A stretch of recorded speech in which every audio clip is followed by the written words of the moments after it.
As the global pandemic of the coronavirus bites, some countries around the world have taken radical measures to avert the spread of the virus. Several have declared a lockdown, while others, like in the case of Kenya, have resorted to a dusk to dawn curfew. Whichever the case, it all entails restriction of movement to allow authorities to deal with the prevailing threat, in this case, a health emergency. This means that people will be spending more time at home. While some have lauded this move, others remain uncertain over how they will be spending the long hours at home. Pangu naiwekea kudos. Jeje niko na mtu wangu hapa tu hapa. Unajua ni kitu imehappen yenye haijai happen tena.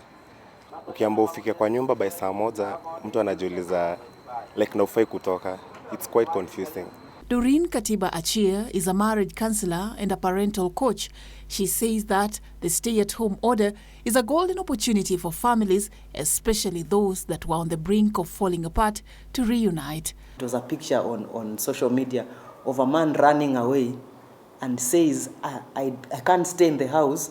I better die of corona than die staying with that lady. I fear my wife more than the corona. And I'm trying to tell them, enjoy this time. Maybe God brought this time for you to learn about each other.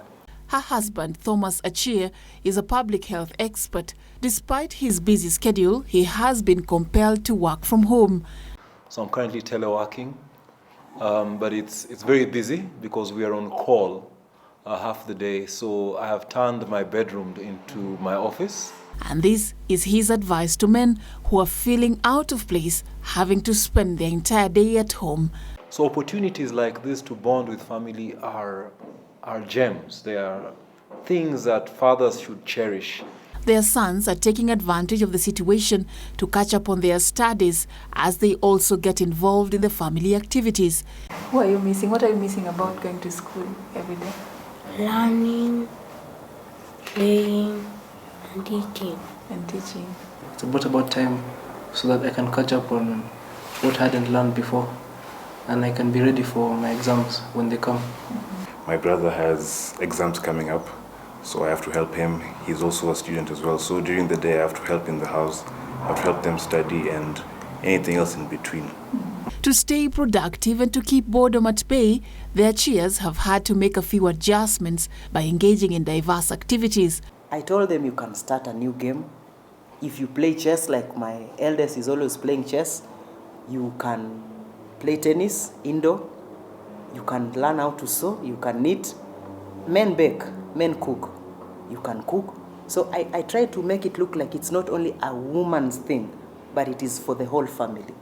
It's a quiet time as these families sit down to share in the beautiful words from the Bible, especially at this time when there are scary headlines about the spread of coronavirus and how it is continuing to claim thousands of lives. I had to join in this family devotion just to understand what goes on a daily basis and what families can embrace as part of the activities to do in this time that movement is restricted and they are required to stay home. So people have been asking, what then do we do at home?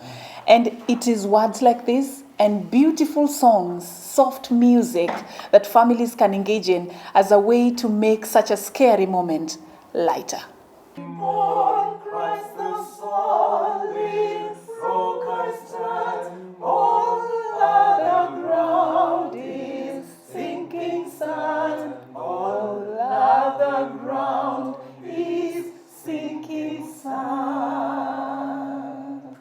And amid the uncertainties, the Achiengs remain hopeful that this too shall pass, while encouraging people to stay informed but avoid consuming too much information that may cause unnecessary panic.